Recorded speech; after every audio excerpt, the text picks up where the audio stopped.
Bangladesh cricket board জোড়াতালি দিয়ে চলছে বলেছেন যুব ও ক্রীড়া উপদেষ্টা আসিফ মাহমুদ সজীব ভুঁইয়া। তিনি আরও বলেছেন, নতুন পরিচালক নিয়োগের মাধ্যমে বিসিবিতে স্থবিরতা কাটানোর চেষ্টা চলছে। এছাড়া প্রতিটি ফেডারেশনের জবাবদিহি নিশ্চিতে প্রতি বছর কার্যক্রমের রিপোর্ট ও অডিট রিপোর্ট দিতে হবে। কেয়ারটেকার সরকারের ১০০ দিন উপলক্ষে সচিবালয়ে ক্রীড়া উপদেষ্টা বলেন, যখন দায়িত্ব নেন তখন বিসিবির লোকজনকে খুঁজেই পাওয়া যাচ্ছিল না। নতুন সভাপতি ও পরিচালক নিয়োগের মাধ্যমে বিসিবিকে গতিশীল করার চেষ্টা চলছে। তিনি আরও বলেন, আওয়ামী লীগ সরকারের ঋণের বোঝা টানতে হচ্ছে বর্তমান সরকারকে। ক্রিকেট ছাড়া অন্য ফেডারেশনগুলোতেও আছে ঋণ। কাজী সালাউদ্দিন ফুটবল ফেডারেশনে ১৫ কোটি টাকা ঋণ রেখে গেছেন। অনেক ফেডারেশনই অর্থ সংকটে ভুগছে। তিনি জানান, ফেডারেশনগুলোকে এখন থেকে আয় ব্যয়ের হিসেব দিতে হবে। কেউ দুর্নীতি করলে সেটাও খতিয়ে দেখা হবে। বিপিএল টি-20-র জন্য 3টে স্টেডিয়াম সংস্কারে কয়েক কোটি টাকা ব্যয় করতে হচ্ছে। তিনি বলেন, বিগত সরকার জাতীয় ক্রীড়া পুরস্কারকেও বিতর্কিত করেছে।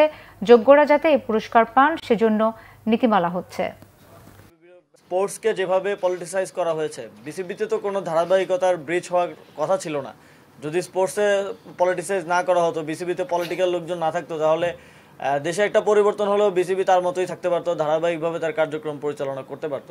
আইসিসির যেই ফ্রেমওয়ার্ক আছে তার মধ্যে থেকে নিয়মতান্ত্রিকভাবে আমরা বিসিবিতে পরিবর্তনটা এনেছি এবং এটা বাস্তব যে জোড়াতালি দিয়ে চলছে, কারণ অনেক ডিরেক্টররা এখন নেই। বিসিবি এবং বাফুফে উভয়কেই এক্সটার্নাল অডিট করার জন্য মন্ত্রণালয়ের পক্ষ থেকে আমরা নির্দেশনা দিয়েছি। বিসিবি ইতিমধ্যেই এক্সটার্নাল অডিট শুরু করেছে এবং বাফুফেও শুরু করবে, এবং সেখানে আর্থিক কেলেঙ্কারির যদি কোনো পাওয়া যায় তাহলে সেক্ষেত্রে আইনি ব্যবস্থা নেওয়ার জন্য আমাদের পক্ষ থেকে নির্দেশনা দেয়া আছে।